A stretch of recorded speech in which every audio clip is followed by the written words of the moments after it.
मैं 27 साल की हो गई थी। मेरा नाम सुमन है, लेकिन मेरी माँ मेरी शादी नहीं करवा रही थी। घर में हम माँ बेटी ही रहते थे। मैं नौकरी करती थी। मेरी माँ का कहना था कि अगर तेरी शादी करवा दी तो फिर इस घर में पैसे कहाँ से आएंगे। ऐसा बहुत से घरों में होता है कि अगर कोई लड़की गलती से कमाने लग जाती है और वह एक रोटी कमाने वाली हो तो फिर उसकी शादी नहीं होती। लेकिन मेरी उम्र बहुत ज्यादा हो रही थी और मेरी उम्र मेरी शक्ल से भी नजर आती थी। फिर मैं उन्हें कहती थी कि मैं शादी के बाद भी आपको पैसे भेजती रहूंगी, लेकिन ये बात माँ नहीं मानती थी। उसका कहना था कि शादी के बाद तू बदल जाएगी और मैं इसी घर में पड़ी मर जाऊंगी और तुझे खबर तक नहीं होगी। वह कहती थी कि तू बड़ी बेशर्म है, तो जैसी बेशर्म औरत को पति मिल जाएगा तो तू उसके साथ ऐसी घुल मिल जाएगी कि पलट कर माँ की तरफ नहीं देखेगी। पता नहीं उन्होंने मेरे अंदर कौन सी बेशर्मी देखी थी। शादी करना तो हर इंसान का हक होता है। भगवान ने सबको जोड़ों में पैदा किया है। कोई जानवर हो या परिंदा हो, सबका जोड़ा बनाया है। इसी तरह इंसान भी जोड़े में ही रह सकता है। जिन लोगों की शादी नहीं होती उनकी भला कोई जिंदगी होती है? मेरी माँ ने खुद भी तो शादी की थी, लेकिन मेरी गलती यह नहीं थी कि मेरी माँ मेरी शादी इसलिए नहीं करवा रही थी कि वह मुझे बेशर्म समझती थी। मेरी गलती यह थी कि मैं इस घर में पैसे लेकर आती थी और इस गलती को मैं खत्म भी नहीं कर सकती थी। इसीलिए वह खुदगर्ज होकर मेरी शादी नहीं कराना चाहती थी, लेकिन मुझे भी कुछ न कुछ करना था। मैं भी एक इंसान थी, एक औरत थी। मेरे अंदर भी जज्बात थे और अब वे जज्बात मुझे तंग करने लगे थे। मेरी भावनाएं मुझ पर हावी हो जाती थीं, खासकर रात के वक्त। और फिर मेरी उम्र की जितनी भी लड़कियां थीं, उन सबकी तो शादियां भी हो गई थीं, बल्कि उनके घर में तो 1-2 बच्चे भी पैदा हो गए थे और मैं यहाँ अब भी ऐसे ही बैठी थी। उनके पास भी नहीं जाती थी, नहीं तो वे अपनी शादीशुदा जिंदगी की ऐसी ऐसी कहानियां और बातें सुनाती कि मेरा दिल और भी ज्यादा मचलने लगता था। मेरी माँ कहती थी कि तेरा बाप भी छोड़कर चला गया, लेकिन आज तक उसने यह नहीं बताया कि वह हमें छोड़कर क्यों गया। कोई बात जरूर थी। मैं बहुत ज्यादा खूबसूरत नहीं थी और मेरी शक्ल भी मुनीब थी। मुझे लगता है कि शायद मेरा बाप मेरी माँ को किसी और औरत के लिए छोड़कर गया था। मेरी माँ ने कभी यह नहीं कहा कि मेरा बाप इस दुनिया से चला गया है, बस वह कहती थी कि वह हमें छोड़कर चला गया। मैं एक प्राइवेट स्कूल में पढ़ाती थी। वे ज्यादा पैसे नहीं देते थे। गर्मियों की छुट्टियां चल रही थीं, तो मैं घर पर ही थी और घर में कपड़े सिकर गर्मियों की छुट्टियों का जो मेरा नुकसान हो रहा था वह पूरा करने की कोशिश कर रही थी। मैं भी अपनी माँ की तरह बहुत ज्यादा हसीन नहीं थी। एक दिन मैं घर में अकेली थी। घर में कोई भी नहीं था कि दरवाजे पर दस्तक हुई। मैं अपने कमरे में बैठी थी। मेरी माँ मोहल्ले में किसी औरत के घर गई थी और मुझे बता कर गई थी। एक और अजीब बात यह थी कि उसने मोहल्ले की बहुत सी औरतों से दोस्ती कर रखी थी। कभी किसी के घर जाकर वक्त गुजार आती तो कभी किसी का घर। 2 लोग एक घर में रहते हों तो ज्यादा से ज्यादा आपस में कितनी बात कर लेंगे, इसलिए वह बाहर निकल जाती थी, लेकिन मुझे कहीं नहीं जाने देती थी। क्योंकि एक दिन मैं अपनी एक दोस्त के घर चली गई तो उसने अपने भाई के लिए मेरा रिश्ता मांग लिया था। उसी दिन के बाद से मेरी माँ मुझे कहीं जाने भी नहीं देती थी और अब मैं भी नहीं जाती थी, क्योंकि जैसे ही जाती लोग सबसे पहले मेरी शादी का सवाल करते। चूल्हे पर दूध रखा है, उसे देख लेना। लेकिन मैं भूल ही गई थी, मैंने देखा ही नहीं। जब दरवाजे पर दस्तक हुई तो देखा कि दूध तो उबल रहा था। हमारे घर में गैस नहीं थी, हम गांव में रहते थे, लकड़ियां जलाया करते थे। जल्दी जल्दी दूध को उतारने गई कि मेरा हाथ जल गया और दूध मेरे पैर पर गिर गया। इतने में दस्तक हुई थी।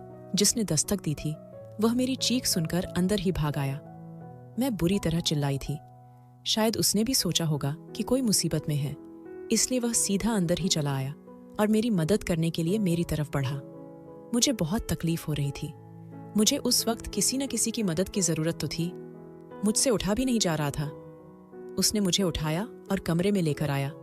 साथ ही मेरे पैर पर ठंडा पानी डाला, जिससे मुझे काफी सुकून मिला। लेकिन जब मैंने देखा तो मैं हैरान रह गई। वह कोई और नहीं बल्कि कोई भिखारी था। लेकिन उसे भिखारी कहना मुनासिब नहीं होगा।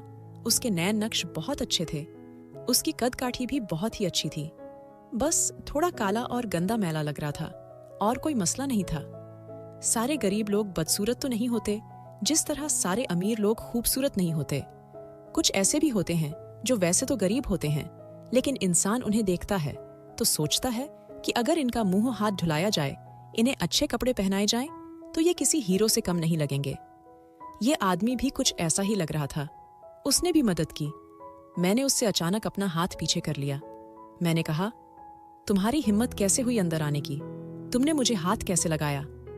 उस शख्स ने कहा कि मैं तो यहाँ पर भीख मांगने आया था। आपकी चीखने की आवाज सुनी तो मदद को चला आया। भलाई का तो जमाना ही नहीं है। अगर आपको बुरा लगा हो तो मुझे माफ कर दें। मैं शायद ज्यादा ही बोल गई थी, लेकिन उसने मेरी मदद की थी। अगर वह मुझे वक्त पर उठाने नहीं आता तो मैं वहीं पड़ी रह जाती, क्योंकि मेरे पैर जले थे और मुझसे उठा भी नहीं जा रहा था। मैंने उससे कहा कि मुझे माफ कर दो, बस मैं गुस्से में थी। मैंने उससे पूछा, तुम भीख क्यों मांग रहे थे? क्या तुम्हें भूख लगी है? वह कहने लगा कि मुझे बहुत भूख लगी है, 2 दिन से खाना नहीं खाया। मैंने कहा, ठीक है, तुम यहीं बैठो, मैं तुम्हारे लिए भी खाना लेकर आती हूँ। मैंने शॉपर्स में 2 रोटियां और थोड़ा सब्जी डिब्बे में डालकर शॉपर्स में डाल दिया और उसे पकड़ा दिया। उसने मुझे बहुत दुआएं दी और कहा कि आज तक मुझसे इतनी नर्म से कोई भी पेश नहीं आया। जब से फकीर बना हूं, लोगों की ऐसी ऐसी बातें और हरकतें देखी हैं कि इंसानियत के ऊपर से विश्वास ही उठ गया है। उस वक्त मुझे समझ नहीं आई कि उसने यह क्यों कहा कि फकीर बना हूं। वह तो था ही भिखारी, किसी भिखारी की औलाद होगा, उसका बाप भी भिखारी होगा, तभी वह यही काम करता होगा। आपकी बहुत मेहरबानी। मैंने कहा, कोई बात नहीं, तुमने भी तो मेरा इतना ख्याल किया है। वह कहने लगा, हाँ, आप जैसी खूबसूरत लड़की को देखकर मैं इसे मुसीबत में कैसे छोड़ सकता था। आप वाकई बहुत खूबसूरत हैं और सबसे ज्यादा आपके पैर खूबसूरत हैं, लेकिन अफसोस कि आपका पैर जल गया है। आज तक किसी ने कभी मेरी तारीफ नहीं की थी।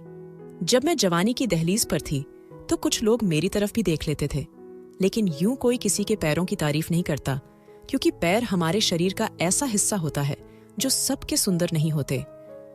उसने बातों बातों में मेरी तारीफ कर दी। मुझे उसकी तारीफ बहुत अच्छी लगी। वह कहने लगा कि मेरे साथ एक बूढ़ा भिखारी भीख मांगता है, जो कभी कभी एक मरहम भी बेचता है। मैं आपके लिए लाऊंगा कि अगर इसे जले हुए जख्म पर लगाएं तो फौरन ठीक हो जाता है। मैंने कहा, ठीक है, लेकिन कल तुम इसी वक्त आना, क्योंकि इस वक्त मेरी माँ घर पर नहीं होती है, और अगर उन्होंने मुझे तुम्हारे साथ देख लिया तो तुम्हें बुरा भला कहेंगी और मुझे भी डांट पड़ेगी। उसका कहना था कि मेरा नाम आनंद है। मैंने भी अपना नाम बताया। उसने कहा कि आप फिक्र न करें, मैं आपके लिए किसी भी मुसीबत का कारण नहीं बनूंगा। बातें करने से वह बिल्कुल भी भिखारी नहीं लगता था। कितने आराम से, नर्मता से और अच्छे तरीके से बात कर रहा था। इसके बोलने का अंदाज ऐसा था जैसे कोई खानदानी आदमी होता है। खानदानी नहीं तो कम से कम पढ़ा लिखा तो लग ही रहा था, लेकिन यह कहाँ से पढ़ा लिखा था? बस लगता है इसके बोलने का तरीका ही ऐसा था। अगले दिन वह इसी वक्त पर आया और मेरे लिए मरहम लेकर आया। उसने कहा कि मैं खुद आपके जख्मों पर मरहम लगा देता हूँ। जाने क्यों मुझे उस शख्स से बहुत ही अपनापन महसूस हो रहा था। वह मेरा कितना ख्याल कर रहा था। वह एक भिखारी था, लोगों से पैसे मांगता था। कुछ लोग उसे पैसे न देते होंगे। भिखारियों का तो इंसानियत पर से एतबार उठ जाता है।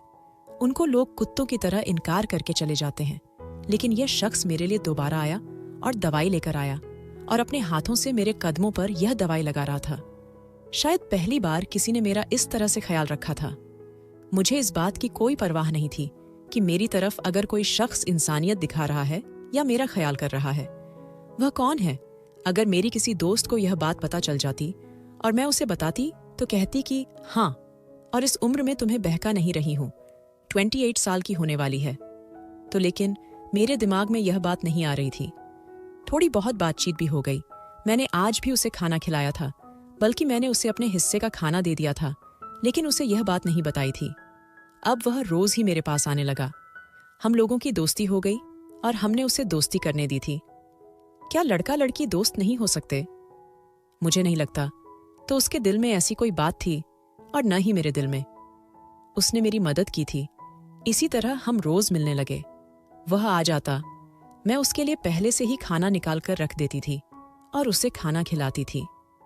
अगर कभी अपने लिए कुछ अच्छा बनाती तो भी उसे दे देती, लेकिन अगर मेरी माँ घर पर नहीं होती, किसी के घर गई होती, तो मैं उसे घर में ही बुला लेती और हम खूब सारी बातें करते और खाना भी एक साथ खाते। मैंने उसे अपने पिता के कुछ पुराने कपड़े भी दिए। मैंने कहा कि नए कपड़े पहनकर और साफ सुथरे रहो। उसने कहा कि अगर मैं साफ सुथरा रहूंगा तो मुझे भीख कौन देगा। मैंने कहा कि यह क्या बात है, तुम्हें क्या लगता है लोग तुम्हें गंदा रखने के पैसे देते हैं। इस बात पर हम दोनों हंसने लगे। कभी कभी बातें करते हुए उसकी जुबान से ऐसी चीजों का जिक्र निकल जाता जिससे मैं हैरान रह जाती। मैंने कहा, तुम्हें उन चीजों के बारे में कैसे पता है? तो उसने कहा कि मैं बहुत जगह घूमता रहता हूँ, कहीं कोई बैठा हो तो पीछे से जाकर बैठ जाता हूँ और उनकी बातें सुनता रहता हूँ, इसीलिए मेरी जानकारी बहुत ज्यादा है। यानी उसके पास बहुत ज्यादा ज्ञान था और उसे बहुत सारी जानकारी थी। हमारी दोस्ती गहरी हो गई और यह दोस्ती एक दिन मोहब्बत में बदल गई। उसने कहा कि तुम्हारी अब तक शादी क्यों नहीं हुई? तुम तो अच्छी खासी समझदार लगती हो। मैंने कहा कि मैं अगले साल 28 साल की हो जाऊंगी, लेकिन जाने क्यों मेरी माँ मेरी शादी नहीं करती। वह कहती है कि पुरुष बेवफा होते हैं, छोड़कर चले जाते हैं, इसीलिए वह मेरी शादी नहीं कराना चाहती, क्योंकि माँ ने कह दिया कि तू शादी का ख्याल ही अपने दिल से निकाल दे और यह ना समझ कि आज नहीं तो कल तेरी माँ शादी करवा देगी। मुझे तेरी शादी करवानी ही नहीं है और मेरी माँ के पास शादी के लिए पैसे भी नहीं हैं। दहेज का एक तिनका भी अभी तक नहीं बना है, तो बिना दहेज के शादी कैसे होगी?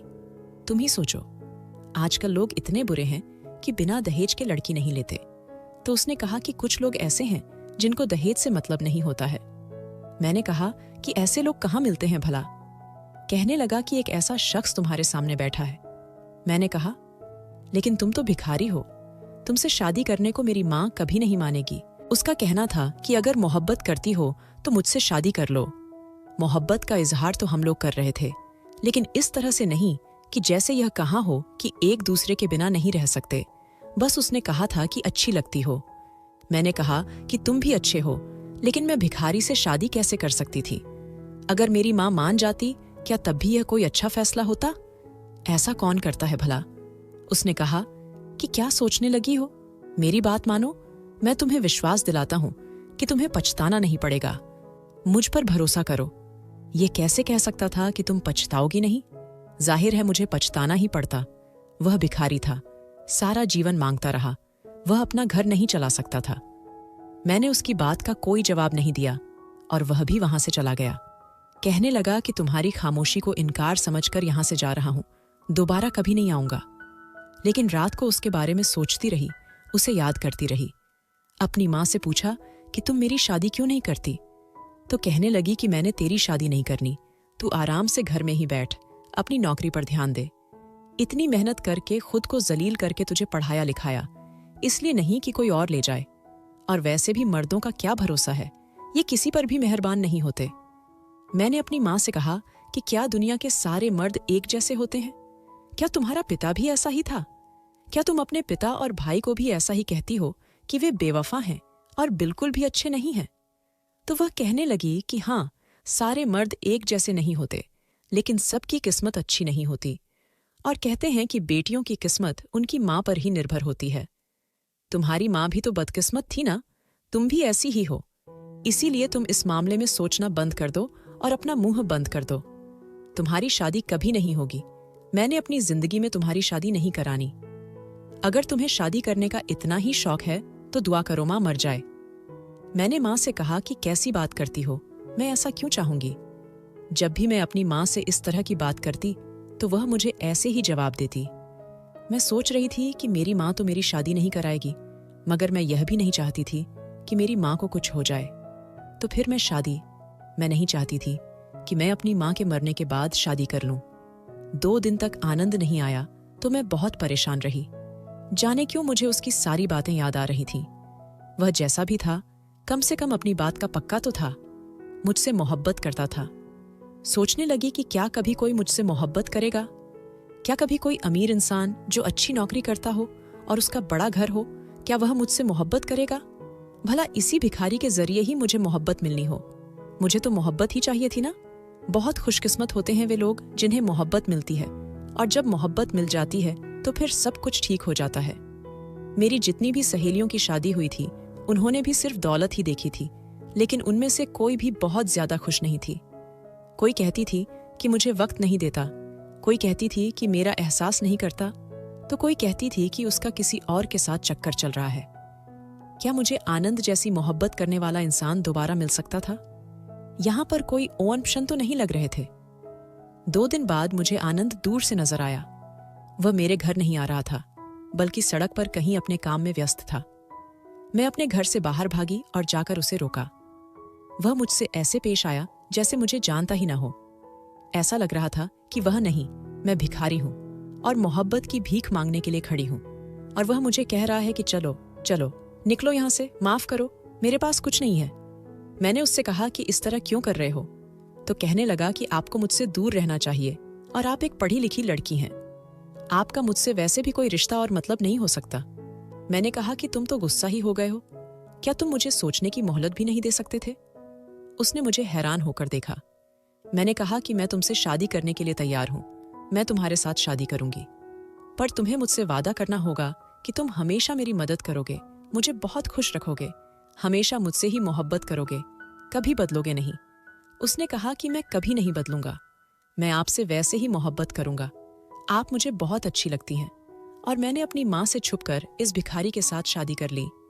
अब वह भिखारी मेरा पति था। वह रोज हमारे घर मांगने के लिए आता।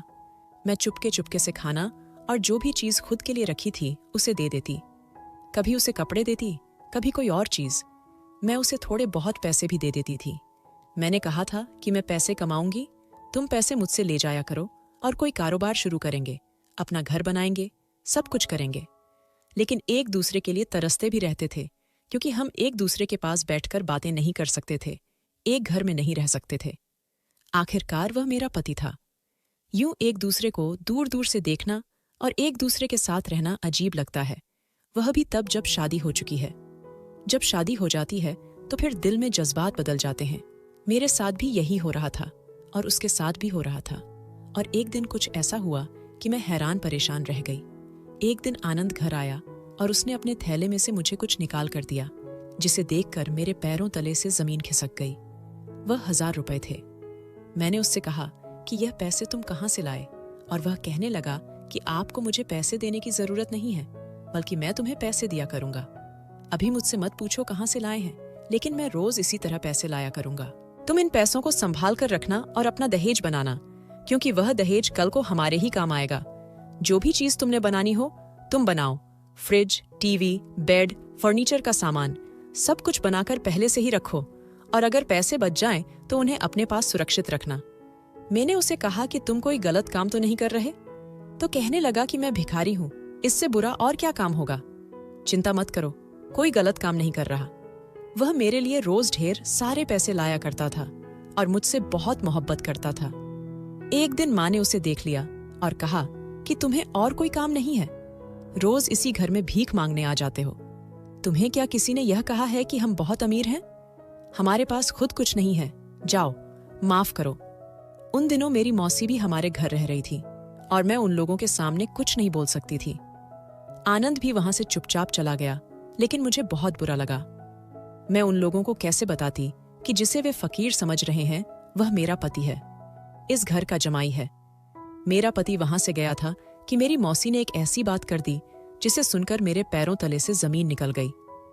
मेरी मौसी ने कहा कि तुम्हारी बेटी बड़ी हो रही है और इसकी इतनी उम्र हो गई है, अब तक इसके लिए कोई रिश्ता नहीं आया है, लगता है मुझे कुछ करना पड़ेगा।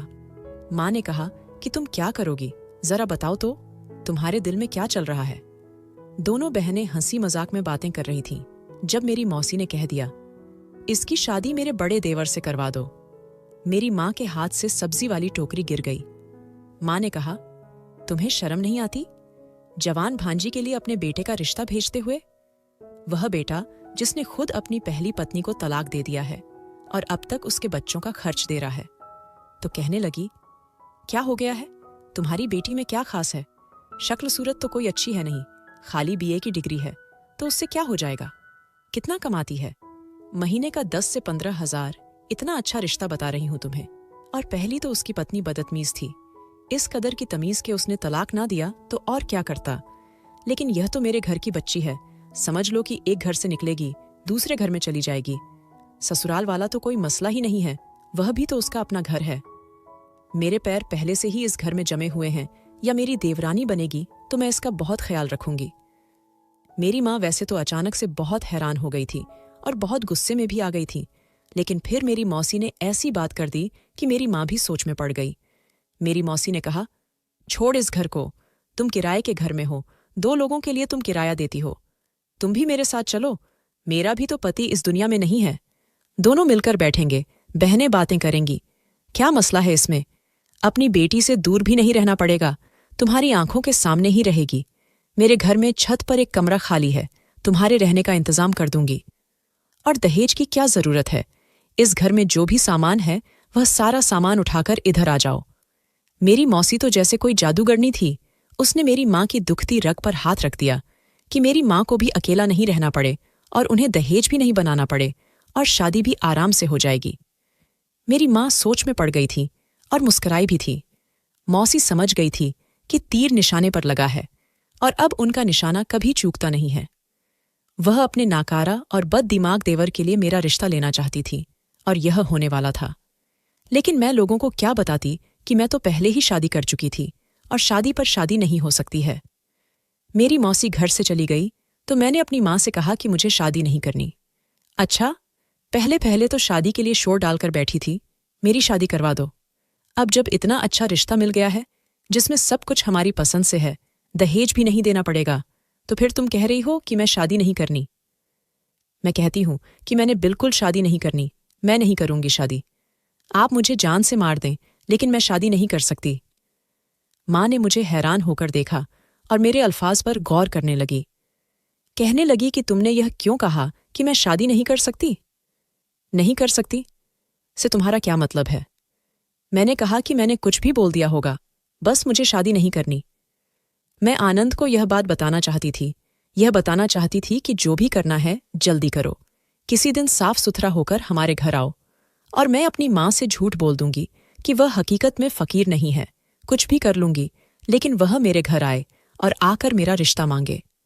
लेकिन आनंद को आज 7वां दिन था कि वह मेरे घर आया ही नहीं। मैं बहुत ज्यादा परेशान हो चुकी थी। मुझे समझ नहीं आ रहा था कि मैं क्या करूं। क्या मुझे धोखा देकर चला तो नहीं गया था? लेकिन यह कैसा धोखा था कि उसने अपने पैसे मेरे हवाले कर दिए थे? नहीं, उसने मुझे धोखा नहीं दिया था। वह मुझे धोखा नहीं दे सकता था।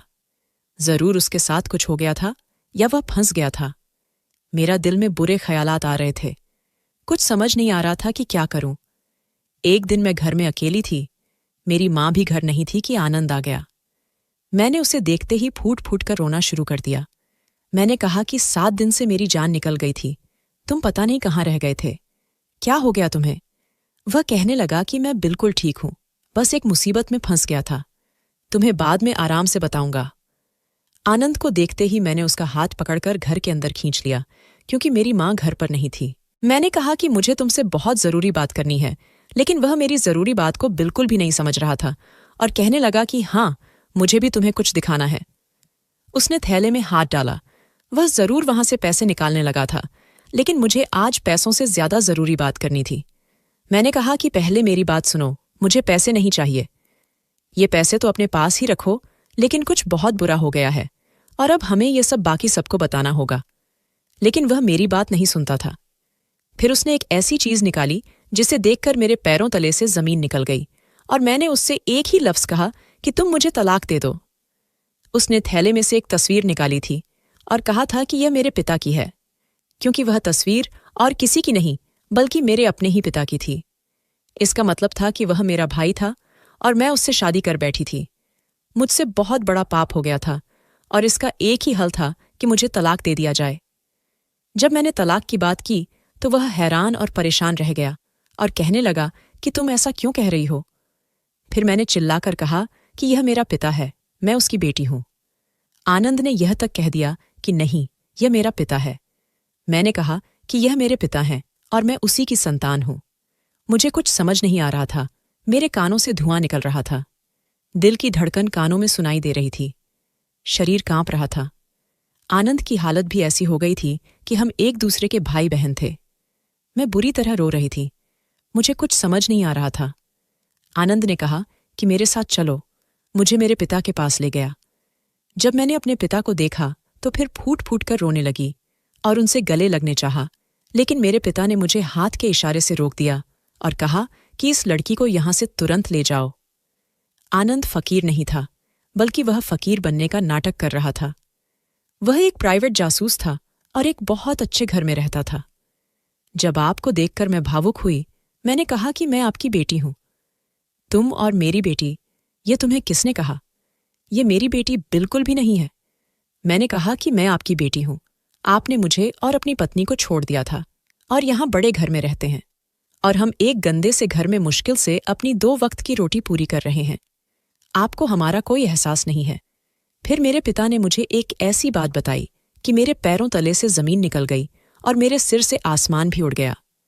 मेरे पिता ने कहा कि तुम्हारी माँ मेरी मंगेतर थी। हम लोग एक दूसरे से बहुत मोहब्बत करते थे, लेकिन शादी से पहले ही मुझे यह पता चला कि वह गर्भवती है और उसकी गोद में किसी और का बच्चा है। उसने किसी और से चक्कर चला रखा था और मुझे धोखा दिया था। इसलिए मैंने कभी भी उससे शादी नहीं की थी, बल्कि उसे कह दिया था कि वह अपने रास्ते चली जाए, और मैं अपने रास्ते चला गया। मैंने उसकी तरफ कभी भी नहीं देखा। तुम उसकी बेटी जरूर हो, लेकिन मैं तुम्हारा पिता नहीं हूं। मैं इस गांव को छोड़कर शहर में आ गया और यहां शादी कर ली। यह मेरा बेटा है, इसका नाम आनंद है। ये एक जासूस है, इसलिए यहां फकीर बनकर अपना काम अंजाम दे रहा था। उसने मुझे कहा कि उसे किसी लड़की से मोहब्बत हो गई है और उसने उससे शादी कर ली है। अगर वह लड़की तुम हो तो मैं कभी भी तुम्हें बहू स्वीकार नहीं करूंगा, क्योंकि जैसी माँ वैसी बेटी, तुम भी वैसा ही करोगी। मैं तो अब भी सदमे से गुजर रही थी कि मेरा पति बोला कि ऐसा कुछ नहीं है, मैं इस लड़की से मोहब्बत करता हूं।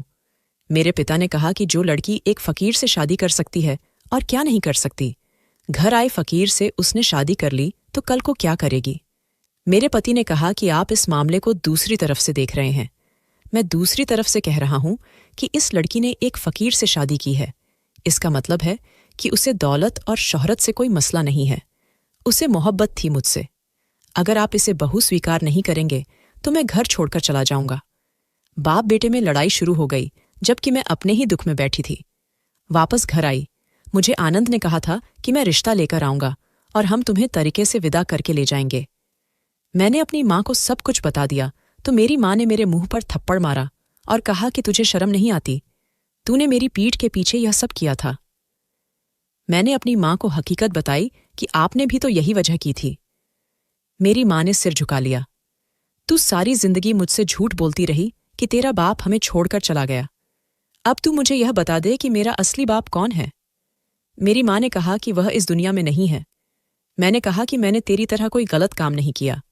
शादी की है, और वो भी उस शख्स से जिसे मोहब्बत करती हूं। अब तुझे मुझे विदा करना ही होगा। मेरी माँ चुप हो गई। वह कुछ नहीं कर सकती थी, लेकिन मैं अपनी माँ को छोड़कर भी नहीं जा सकती थी और इस घर में भी नहीं रख सकती जहां उनका पूर्व आशिक रहता है। समझ नहीं आता कि क्या करूं। यहां पर आनंद ने मेरी बहुत बड़ी मुश्किल दूर कर दी। उसने कहा कि हम अलग रहेंगे, क्योंकि मेरे 2 भाई और भी हैं। मैं नहीं चाहता कि तुम्हारी जिंदगी ताने सुनते गुजरे। तुम्हारी माँ हमारे साथ रह सकती है। आनंद ने मुझे और मेरी माँ को एक अलग घर में रखा और हम लोग यहाँ खुशी खुशी रहते हैं। दुनिया की हर सुविधा हमारे पास है, लेकिन आनंद आज भी मुझ पर इस बात के लिए रश्क करता है कि तुमने बिना कुछ देखे मुझसे शादी कर ली। तुम मुझसे मोहब्बत करती हो और यही मेरा गर्व है। दोस्तों, वीडियो कैसा लगा? कमेंट करके जरूर बताएं।